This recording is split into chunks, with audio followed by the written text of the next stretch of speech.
Chris, I know this is always a question in the customer's mind is how is a cowboy boot or a western boot supposed to fit? Can you give us some ideas?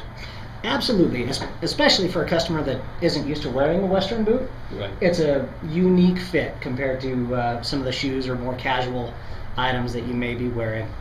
I think there's a couple really important things with how a western boot should fit.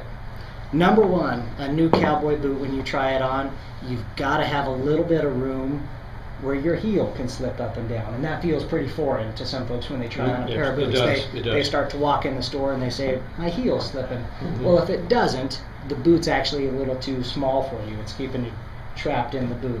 The reason that your heel slips up and down, brand new boots tend to be a little bit stiff. They don't necessarily move with the natural motion of your foot.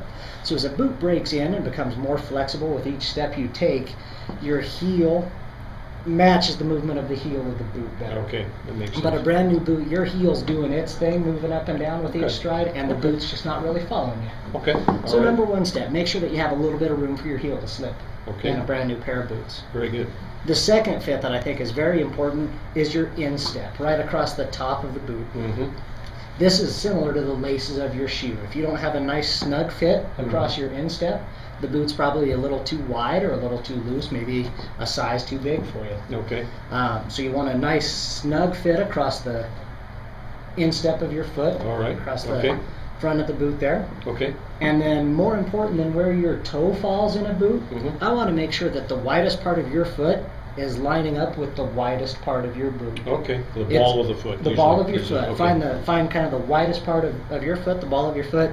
That you can kind of draw a straight line, but you want that to be with the widest part of the boot. Okay. That's more important than where your toe. If you have a little bit of extra wiggle room with your toes, that's great, but you need a good fit for the width of your foot and also for your instep. That's very good, because everybody's toes are different lengths. Different lengths, and then I'm sure you notice in your store, each company seems to have a little different size scale that they make their boots, and so I think the most important thing is try a bunch of them on.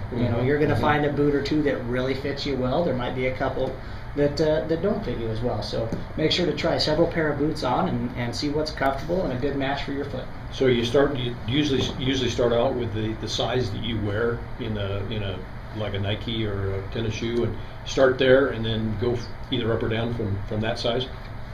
Well, I think so. If you've got a measuring device at the store, it's a great idea to get your foot measured, get yourself a really good starting point, and then try a variety of products and really see what's fitting your foot the correct way. Okay.